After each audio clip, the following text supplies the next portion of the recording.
ভাবলাম উপহার হিসেবে খেলনা দেব, কিন্তু ও তো নিমেষেই ভেঙে ফেলবে। জামা কাপড় অল্প দিনের মধ্যে ছিঁড়ে যাবে। টাকা করি অকারণে খরচ করবে।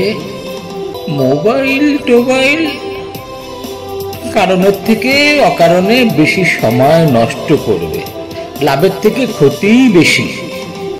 পূর্ণিমার চাঁদ নিজের স্বার্থে দূষণ ছড়াবে। গাছ দেব, অক্সিজেনের মাত্রা বৃদ্ধি পাবে, বিশ্ব উষ্ণায়ন রোধ হবে, অপুষ্টি থেকে বেঁচে যাবে, প্রয়োজনে উপার্জনে যুক্ত হবে, জ্বালানির কাজে লাগবে, ছায়ায় বসে আরাম পাবে। গাছ দেব, গাছ লাগিয়ে বিশ্ব সেবায় নিয়োজিত থাকবে।